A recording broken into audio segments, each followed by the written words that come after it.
Hello అండి, అందరికీ నమస్కారం. శ్రీమాత్రే నమః, గురుభ్యో నమః, విఘ్నేశ్వరాయ నమః. నేను కమలతో మీ ప్రయాణం అనే నా ఛానల్ ద్వారా నేను అందరికీ కూడాను ఈ లలితా సహస్రనామ స్తోత్రాలు ఇవి నేను చదివి క్లియర్గా అది చదివి చూపించడం జరుగుతోందండి. ఎందుకంటే చాలామందికి ఈ కాలంలో తెలుగు సరిగా స్పష్టంగా రాదు.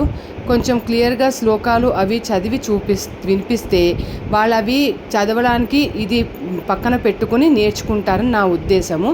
అందుకని చెప్పేసి నేను ఈ ఎపిసోడ్ని స్టార్ట్ చేస్తున్నాను. మీ అందరూ ఆదరిస్తారని ఆశిస్తున్నాను. Please like and subscribe.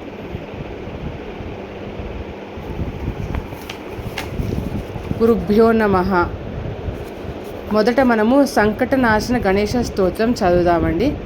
నారదో వాచ ప్రణమ్య శిరసా దేవం గౌరీపుత్రం వినాయకం భక్తావాసం స్మరే నిత్యం మాయు కామార్థ సిద్ధయే ప్రథమం వక్రతుండంచ ఏకదంతం ద్వితీయకం తృతీయం కృష్ణపింగాక్షం గజవక్తం చతుర్థకం లంబోదరం పంచమం చ షష్టమం వికటమేవ చ సప్తమం విగ్రరాజం చ ధూమ్రవర్ణం తథాష్టమం నవమం పాలచంద్రం చ దశమంతు వినాయకం ఏకాదశం గణపతిం ద్వాదశం తు గజాననం ద్వాదశైతాని నామాని త్రిసంధ్యం యః పఠేన్నరః నచ విఘ్నభయం తస్య సర్వసిద్ధికరం పరం విద్యార్థీ లభతే విద్యాం ధనార్థీ లభతే ధనం పుత్రార్థీ లభతే పుత్రాన్ మోక్షార్థీ లభతే గతిం జపేత్ గణపతి స్తోత్రం షడ్వినాశై ఫలం లభేత్ సంవత్సరేణ సిద్ధంచ లభతే నాత్ర సంశయః అష్టభ్యో బ్రాహ్మణేభ్యశ్చ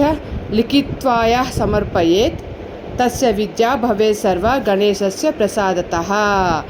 ఇది సంకటనాశన గణేశ స్తోత్రం అండి. దీనితో నేను నా శ్లోకాలు అన్ని పద్యాలు ఇవన్నీ కూడా అందరికీ తెలిసేలాగా అందరూ ఈజీగా చూస్తూ నేను చదివిన దాన్ని విని నేర్చుకునేలాగా